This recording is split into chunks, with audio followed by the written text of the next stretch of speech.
Hello दोस्तों, नमस्कार। एक बार फिर से आप सभी का स्वागत है आपके अपने यूट्यूब चैनल चंदा इंस्टीट्यूट नोट्स पर। मैं हूं रितेश यादव। यहाँ पे हम सीडीपी जो बाल विकास है उसके अंतर्गत थॉर्नडाइक का सिद्धांत पढ़ेंगे, जो उद्दीपक अनुक्रिया का सिद्धांत है, जिसे हम कहते हैं प्रयास एवं त्रुटि का सिद्धांत। इसके अन्य नाम भी हैं, जैसे बंद का सिद्धांत, संयोजनवाद का सिद्धांत। तो आगे इसके बारे में हम डिटेल में पढ़ेंगे।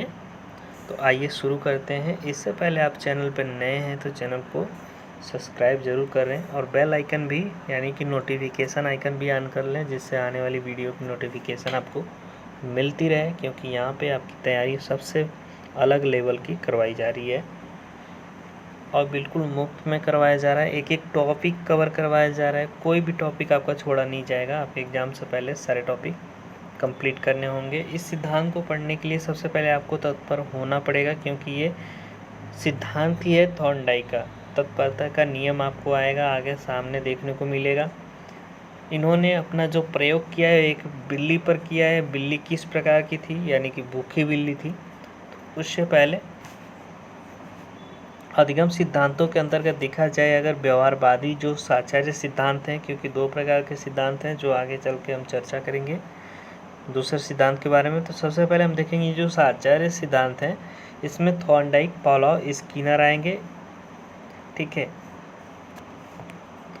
ये सिद्धांत आते हैं इनके। तो अधिगम सिद्धांत के अंतर्गत हम थॉर्नडाइक की बात कर रहे थे। थॉर्नडाइक कहाँ के निवासी थे, ये भी सिंपली क्वेश्चन आपके यूपी टेट एग्जाम में देखने को मिले हैं पिछले वर्षों में। आप देखें तो थॉर्नडाइक जो है अमेरिका के मूल निवासी हैं, क्योंकि ऑप्शन करके इसमें पूछ लेता है कि कहाँ के। अमेरिका, ब्रिटेन, जापान, इस तरीके से जर्मनी हो गया। अलग अलग मतलब क्वेश्चन आपके दिए रहते हैं। क्वेश्चन तो सेम रहता है, बस उसके ऑप्शन अलग अलग होते हैं, इसलिए आप कंफ्यूज भी होते हो। और इसलिए याद कर लेना यहाँ पे कि थॉर्नडाइक किस देश के निवासी हैं, तो अमेरिका के निवासी हैं। और ये एक पशु मनोवैज्ञानिक थे, तो ये भी याद कर लेना आप। ठीक है, तो एनिमल साइकोलॉजिस्ट आप कह सकते हो, पशु मनोवैज्ञानिक। 1898 में एक पीएचडी शोध कर रहे थे, उसका नाम था एनिमल इंटेलिजेंस। ठीक है, इसके दौरान अधिगम के सिद्धांतों की इन्होंने खोज की। 1913 में एक पुस्तक आई थी इनकी, एजुकेशन साइकोलॉजी, या हिंदी में बात करें तो शिक्षा मनोविज्ञान। दोनों पूछ सकते हैं आपसे एग्जाम में कि थॉर्नडाइक की पुस्तक कौन सी है जिसके अंतर्गत अधिगम के सिद्धांतों का प्रतिपादन किया था। तो वो है एजुकेशन साइकोलॉजी या शिक्षा मनोविज्ञान। शिक्षा के क्षेत्र में उद्दीपक अनुक्रिया सिद्धांत को लागू किया किसने, थॉर्नडाइक ने लागू किया। तो उद्दीपक अनुक्रिया का जो सिद्धांत है इसके बारे में हम देखेंगे अभी। तो इनका जो ये प्रयोग था उद्दीपक अनुक्रिया का सिद्धांत, इसका प्रयोग इन्होंने एक भूखी बिल्ली पर किया था। यानी कि आपसे क्वेश्चन पूछा जाता है, प्रश्न पूछा जाएगा कि थॉर्नडाइक ने अपना प्रयोग किस पर किया, तो उसका आंसर होगा सीधी सी, यहाँ पे देखें तो बिल्ली। ठीक है, सीधा इसका आंसर कहाँ जाएगा, बिल्ली पर जाएगा। आपको वहाँ पे ऑप्शन में दिया रहेगा कुत्ता, चूहा, चिंपैंजी, बिल्ली। तो इन्होंने जो उद्दीपक अनुक्रिया का जो सिद्धांत है इसका प्रयोग एक बिल्ली पर किया था। ठीक है, इस सिद्धांत का प्रयोग एक बिल्ली पर किया था। किसने किया था अपना प्रयोग, थॉर्नडाइक ने किया था। थॉर्नडाइक ने किस जानवर पर प्रयोग किया था, वो है बिल्ली। ठीक है, अगर उद्दीपक अनुक्रिया सिद्धांत की हम बात करें जिसका प्रतिपादन थॉर्नडाइक ने किया, तो इसको एसआर थ्योरी भी कहते हैं। क्यों कहते हैं, इसका नाम है स्टिमुलस रिस्पॉन्स थ्योरी, यानी कि उद्दीपक अनुक्रिया का सिद्धांत। स्टिमुलस का अर्थ होता है उद्दीपक, रिस्पॉन्स का अर्थ होता है अनुक्रिया, यानी उद्दीपक को देख करके अनुक्रिया करना। तो थॉर्नडाइक की अगर बात करें तो थॉर्नडाइक ने यह प्रयोग एक भूखी बिल्ली पर किया और बिल्ली को एक पिंजरे के अंदर बंद कर दिया। इसको पजल बॉक्स कहते हैं। ठीक है, जो पिंजरा है उसको पजल बॉक्स कहते हैं। पिंजरे के बाहर एक मछली का मांस का टुकड़ा रखा, किसने, थॉर्नडाइक ने रखा। यह मांस का टुकड़ा बिल्ली के लिए क्या था, एक उद्दीपक था, यानी कि प्रेरित करने वाला था, क्योंकि बिल्ली जो है भूखी थी। तो बिल्ली जो है उसकी आवश्यकता थी क्या, यहाँ पे उद्दीपक, यानी कि उसकी एक आवश्यकता बन गई थी उद्दीपक बिल्ली की। उद्दीपक का अर्थ अगर बात करें उद्दीपक के अर्थ की, तो इसका अर्थ होता है जिसे देखकर क्या होता है, क्रिया करना होता है। यानी कि आपके सामने उद्दीपक क्या है, नौकरी है, जॉब है, जिसे देखकर आप क्रिया करते हो, तो वो आपके लिए एक उद्दीपक हो गया। तो बिल्ली ने भी यही काम किया, बिल्ली ने भी अनुक्रिया करना शुरू कर दिया। बिल्ली मांस के टुकड़े को प्राप्त करने के लिए क्या करती है, विभिन्न अनुक्रियाएं करती है। और देखा आपने कि पहली बार जब बिल्ली प्रयोग करती है तो बहुत सारे बार मतलब पैर क्या करती है, ये कोई मतलब बॉक्स है, आगे चल के हम समझाएंगे आपको। तो यहाँ पे अगर बिल्ली की बात करें तो बिल्ली एक पिंजड़े के अंदर बंद है, यहाँ पे देखेंगे आप, जिसे पजल बॉक्स, थॉर्नडाइक ने पजल बॉक्स कहा है। तो इस पिंजरे के अंदर बिल्ली बंद है और यहाँ पे कुछ इस प्रकार से इसकी रस्सी लगी हुई है, यहाँ से आप देखेंगे।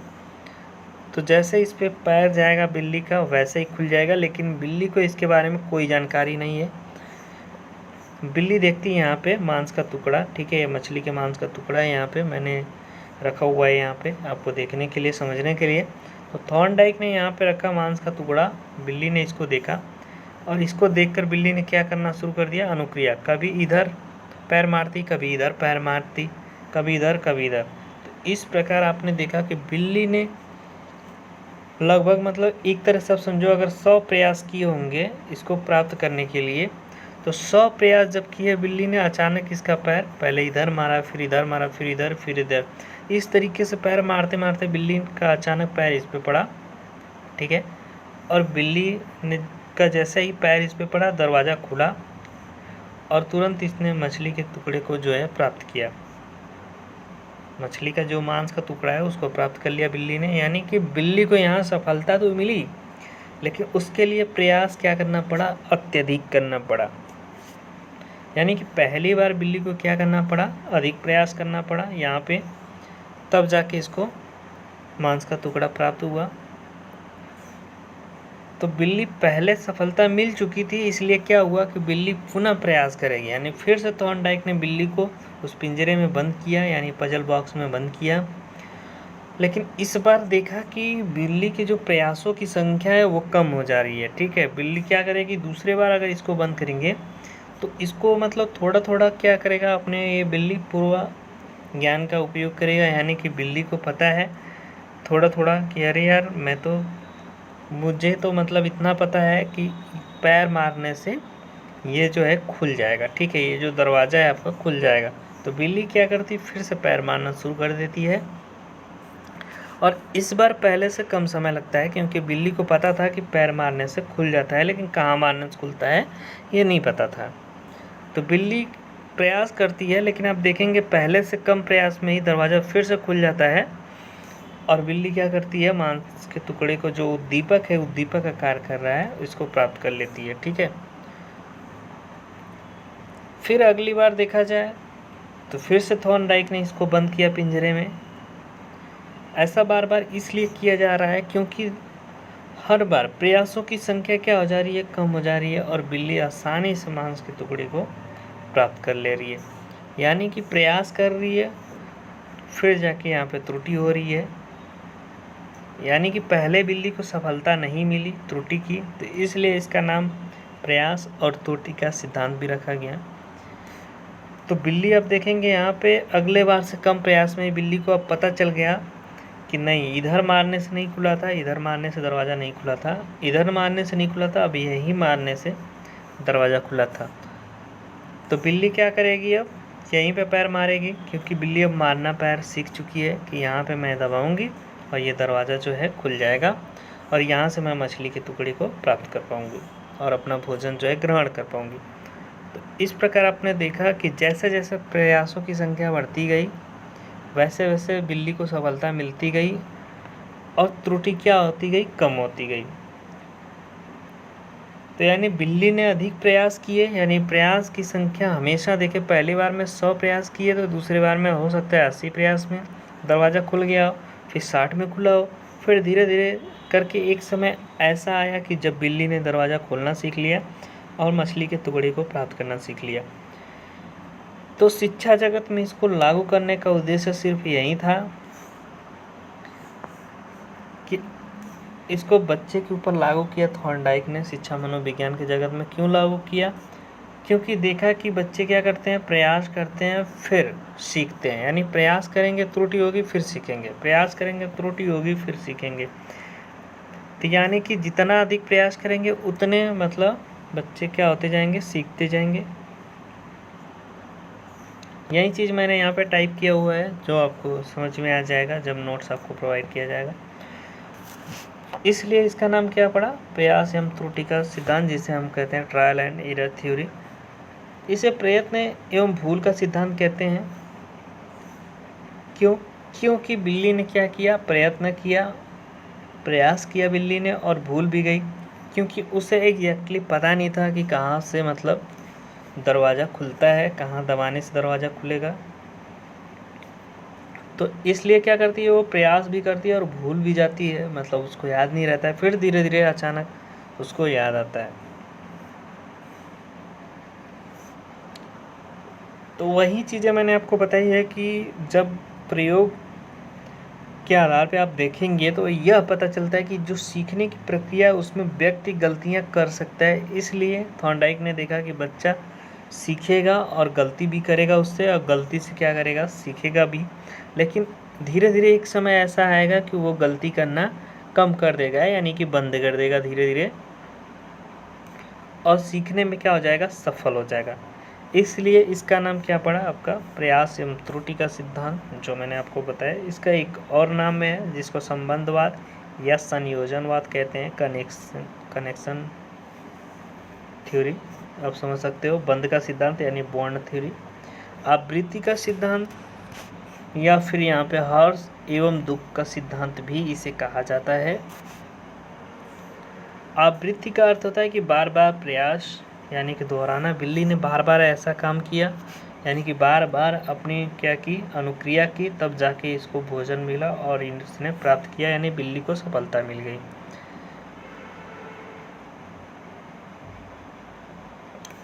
तो अब बात करें थॉर्नडाइक का जो प्रयास एवं त्रुटि का सिद्धांत है, इसका शैक्षिक महत्व क्या है, यानी कि उद्दीपक अनुक्रिया का जो सिद्धांत है, तो इसका अगर शैक्षिक महत्व देखा जाए तो थॉर्नडाइक ने इस सिद्धांत को शिक्षा के क्षेत्र में लागू किया और बच्चे को स्वयं सीखने के अवसर प्रदान करने के लिए कहा कि बच्चे को स्वयं सीखना चाहिए,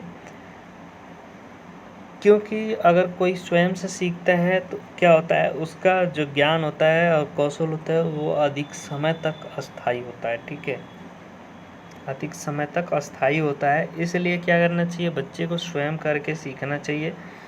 इस दौरान त्रुटि भी हो सकती है, भूल सकता है वो, लेकिन अपने से प्रयास अगर करेगा तो वो चीज़ें उसके लिए ज़्यादा अस्थायी होंगी, ज़्यादा सीखेगा। इसके अलावा अनुकरण करके सीखने की एक स्वाभाविक विधि है। ठीक है, अनुकरण सीखने की एक स्वाभाविक विधि है। इस विधि में बच्चे क्या करते हैं, अपना प्रयोग, यानी अपना प्रयोग करेंगे यहाँ पे। ठीक है, प्रयोग करते हैं और यहाँ पे भूल रहेगा, भूल के द्वारा सीखते हैं। टाइप मिस्टेक है, उसको सही कर दिया जाएगा प्रिंट में। यह सिद्धांत प्रयत्न पर अधिक बल देता है। इस सिद्धांत की अगर बात करें तो ये क्या करता है, प्रयत्न पर अधिक बल देता है, और असफल होने पर उन्हें बार बार प्रयत्नशील होने के लिए क्या करता है, यानी कि यहाँ पे सफल होगा, यानी कि सफल होने पर उसे क्या करता है, बार बार प्रयत्नशील होने के लिए मोटिवेशन, यानी कि उत्प्रेरक का कार्य करता है, उद्दीपक का कार्य करता है। मैं आपको बताता हूँ कि अगर आपको सफलता मिलती है किसी कार्य में तो आपका मन क्या करेगा, यहाँ पे एक बच्चे के रूप में आप सोचें तो बच्चा तभी सीखना चाहेगा जब उसको सफलता मिलती रहेगी, यानी कि बच्चे को आप मोटिवेट करते रहेंगे। मोटिवेशन कहाँ से मिलेगा, सफलता से मिलेगा, यानी थोड़ी सी भी सफलता मिलेगी तो बच्चा क्या करना चाहेगा, उसे सीखना चाहेगा। ठीक है, अब बात करते हैं अधिगम के नियम की। जो अधिगम के नियम है, यहाँ पे देखा जाए तो थॉर्नडाइक की जो 1920 में इन्होंने 2 नियम दिए अपनी पुस्तक में। एक था सीखने का मुख्य नियम, जिसे मेजर लॉ ऑफ लर्निंग कहते हैं। दूसरा था गौण नियम, सीखने का गौण नियम, या फिर इसे कह सकते हैं आप सहायक नियम, जिसको कहते हैं सबऑर्डिनेट लॉ ऑफ लर्निंग, ठीक है। यानी कि सीखने के गौण नियम और सीखने के मुख्य नियम। मुख्य नियम की बात करें तो मुख्य नियम 3 होते हैं। 3 नियम, एक तत्परता का नियम होता है, दूसरा अभ्यास का नियम, तीसरा प्रभाव का नियम। तो तत्परता का जो नियम है वो है कि बच्चा सीखने के लिए मानसिक रूप से, यानी कि शारीरिक रूप से, मानसिक रूप से क्या रहता है, तैयार रहता है, तैयार होता है। तो वो क्या करता है, अगर तत्पर रहेगा तभी सीखेगा। और ये भी अर्थ नहीं कि बच्चा अगर सीखने के लिए तत्पर है तो उसको, मतलब बच्चा अगर शिशु में बैठने लायक है, नर्सरी में बैठने लायक है, तो उसे कक्षा 6वीं 7वीं में आप बैठा कर पढ़ा रहे हो तो ये भी क्या है, ऐसे बच्चा नहीं सीख पाएगा, क्योंकि उसकी एलिजिबिलिटी क्या है, उसके अकॉर्डिंग उसको रखा जाएगा। लेकिन हाँ, उसे मोटिवेट किया जाना चाहिए, उसे तत्पर रखना चाहिए। ये इस नियम का सिद्धांत है, तत्परता का नियम। जैसे कि बिल्ली तत्पर रहती है तभी कुछ कर पाती है। आपने देखा कि बिल्ली क्या करती है, प्रयास करते ही जाती है। क्यों? क्योंकि वो कहीं ना कहीं तत्पर रहती है, और तत्पर तभी होगी जब उसको भूख लगी रहेगी। तो अभ्यास का नियम ये कहता है, यानी कि लॉ ऑफ प्रैक्टिस, या इसको कह सकते हैं लॉ ऑफ एक्सरसाइज, ठीक है। तो यहाँ पे अगर देखा जाए, यदि अभ्यास लगातार हो तो स्मृति में बना रहता है। सही बात है। जैसे आप मैथ पढ़ते हो, मैथ पढ़ना आप छोड़ दो, फार्मूले आपके भूल जाएंगे, और धीरे धीरे क्या होगा, मैथ आपकी कमज़ोर होती जाएगी, यानी कि वो स्मृति से आपके दूर होती जाएगी। तो यही चीज़ है, बच्चे को वो चीज़ क्या करना है, सिखाते रहना है, उससे दूर नहीं करना है, तभी वो उसकी स्मृति में बना रहेगा। मनुष्य उसी कार्य को बार बार करता है जो उसके लिए उपयोगी होता है। ये उपयोग का नियम है, यानी कि इसके अंतर्गत देखेंगे 2 नियम है, एक उपयोग, एक अनुपयोग का नियम, यानी कि जिसका उपयोग न हो। यदि नियमित प्रयास न किया जाए तो वह चीज़ क्या होता है, अधूरा रह जाता है, यानी कि छूट जाता है, या कम हो जाता है, या भूल जाता है, जो भी आप कहना चाहो कह लो। अर्थात कुछ समय बाद क्या होता है, भूल जाता है अथवा कम हो जाता है। तीसरा मैंने बताया आपको प्रभाव का नियम, यानी कि परिणाम का नियम।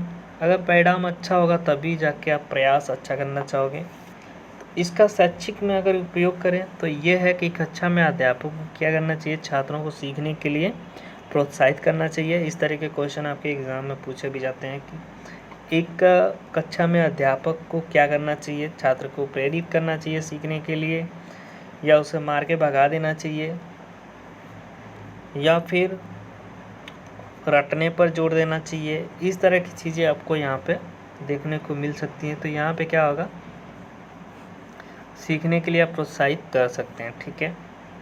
अगला है, जब तक अध्यापक छात्रों को प्रेरणा नहीं देगा, उसे मोटिवेट नहीं करेगा, तब तक बालक कैसे सीख सकते हैं, ठीक है ना।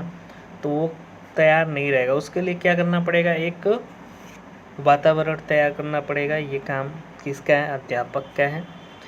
तो ऐसी विधि अपनानी चाहिए अध्यापक को, जिससे छात्रों में क्या हो, संतोषप्रद अनुभव प्राप्त हो, यानी कि बच्चा सीखे, सीखने के लिए क्या करे, मोटिवेट रहे हमेशा। गौण नियम की बात करें तो ये 5 थे, ठीक है। गौण नियम 5 है। पहला है बहु अनुक्रिया का नियम। इसका अर्थ यह है कि लक्ष्य को प्राप्त करने के लिए अनेक अनुक्रियाएं की जाती हैं। इसमें कुछ ऐसी अनुक्रिया होती है जो व्यक्ति के लक्ष्य से उसके लाभ, मतलब उसको लाभ दे दी, या कुछ ऐसी होती है कि उसमें कोई लाभ नहीं होता है, लेकिन व्यक्ति क्या करता है, उस क्रिया को याद रखेगा यहाँ पे जो उसको लाभ पहुँचाता है। यहाँ पे अनुक्रिया होगा जो उसको लाभ पहुँचाएगा, उसको याद रखेगा, और जो मतलब लाभ नहीं पहुँचाता है उसको भूल जाता है, ठीक है। तो छात्रों को कक्षा में किसी चीज़ को स्वयं करके सीखने के लिए क्या करना चाहिए, प्रेरित करना चाहिए, क्योंकि यह ज्ञान अधिक समय के लिए अस्थायी होता है, जो मैंने आपको आगे बताया था। वही चीज़ है बहु अनुक्रिया में क्या होता है कि आपको प्रयास अधिक करना होता है, यानी कि प्रयास यहाँ पे अधिक किए जाएंगे, अनुक्रियाएं अधिक होंगी, तब जाके बच्चा यहाँ पे सीखता है। दूसरा सिद्धांत है मनोवृत्ति का नियम। इसमें शिक्षक को चाहिए कि वह कक्षा के वातावरण को योग्य बनाए, जिससे बालक के प्रति एक धनात्मक मनोवृत्ति विकसित हो पाए, यानी कि कर पाए, और बिना किसी सामग्री तनाव के शिक्षण कार्य में अभिरुचि दिखा सकते हैं। यानी कि कोई तनाव ना हो बच्चे के ऊपर, कोई प्रेशर ना हो, वो क्या करे, सिर्फ प्रेरित होकर उसका मन क्या करे, सीखने का मन करे। तीसरा है आंशिक क्रिया का नियम। इसके लिए शिक्षक को चाहिए कि अध्यापन करने से पहले यानी कि पढ़ाने से पहले वो सभी प्रकार के क्या करें, सामग्रियों को, विषय वस्तुओं को अपने पास रखे और उससे जुड़ा हुआ महत्वपूर्ण तथ्य, यानी कि कोई टॉपिक पढ़ाना है तो उसके बारे में पहले ही बच्चों को जानकारी दे दे, जिससे वो क्या करे कि पूर्व जो इतिहास है उसको नए इतिहास से जोड़ करके पढ़ाए, जिससे क्या करे, बच्चा जो है सीख पाए। ठीक है, नया इतिहास उसको याद हो जाए, पुराने से अगर लिंक करके आप पढ़ाते हो तो। चौथा है सादृश्यता का नियम, जिसे आत्मीयकरण का नियम भी कहा जाता है। इसमें छात्र के पूर्व अनुभव या पहले से सीखी हुई अनुक्रिया को जोड़कर पढ़ाना चाहिए। जो चीज़ें मैंने आपको बताई कि ऐतिहासिक जो घटनाएं हैं और वर्तमान घटनाएं जो हैं उनको जोड़कर पढ़ाना चाहिए, जिससे वर्तमान घटना उसको अच्छे से समझ में आए। अगला पॉइंट है साचार्य परिवर्तन का नियम।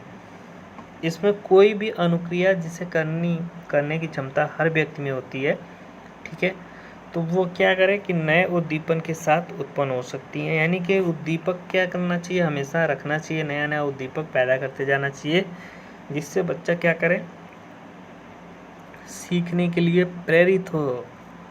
इसके लिए शिक्षक को चाहिए कि एक उचित वातावरण बनाएं और छात्रों में अभिरुचि उत्पन्न करें, यानी कि उनको मोटिवेट करें, उनका मन लगे, इस प्रकार के अभिरुचि उत्पन्न करें, जिससे छात्र क्या करें, लाभ उठा सके। यानी कि ऐसा माहौल बनाएं जिसका लाभ छात्र स्वयं उठा सकें या प्रेरित हो सकें। यही साचार्य का नियम कहता है। यानी कि ये जो 5 गौण नियम थे, इनका यही उद्देश्य था।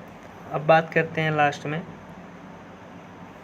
कि जॉब से जुड़ी जानकारी आपको यहाँ पे मिल जाती है, और आप हमारे चैनल पर नए हैं तो आपको पता ही है क्या करना है, सब्सक्राइब कर लेना है, बेल आइकन भी ऑन कर लेना है। ये हमारा टेलीग्राम ग्रुप है, चंद्रा इंस्टीट्यूट नोट्स, और स्पेस इलाहाबाद ऐसे करके आपको मिलेगा, या इसका लिंक आपको वीडियो डिस्क्रिप्शन में भी मिलेगा। आप डायरेक्टली वहाँ पे जाके ज्वाइन कर सकते हो, सेम लोगो आपको मिलेगा, उसी चैनल को ज्वाइन कर लेना है।